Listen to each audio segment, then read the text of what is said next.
تعلمت من جدي ومن ماضي الأزل تجارب مواقفها تسطر لنا مثال.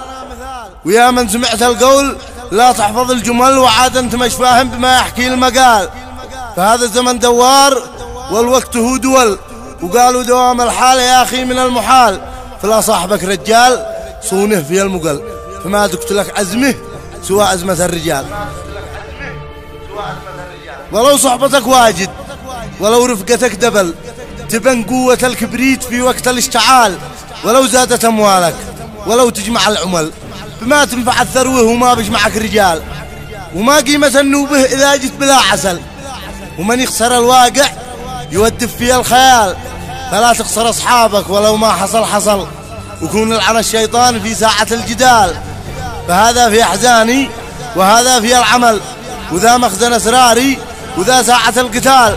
وهذا في الفرحة وهذا في الزعل، وذا يدي اليمنى وذا يدي الشمال. وما بش ولا واحد بلا عيب أو خلل، ويبقى الجمل لله وحده مع الكمال. فما اشتي صدق يحقد عليا كم الجمل، أنا اشتيه جمل يحمل حمولاتي الثقال. وكم أخ كم صاحب وكم كفو قد رحل، وسابوا لنا الدنيا كما سابها بلال. فلن صاحبي وان راح يقول لك قد انتقل، وكف صاحبك لا صار في باطن الرمال. يمين إن ما بيصير سوى الجيد والجبل، وما صاروا ولا الناس ذي كانهم جبال. وحمى على الدنيا إذا شلت البطل، وكيف القدر يحكم على الكفو بالزوال. يا رب لا تكسى على العبد لا نزل، وثبتني أترجاك في ساعة السؤال. إذا صرت ضيف الدود من غيرك الوسل، إذا حملوا نعشي وشدوا بي الرحال.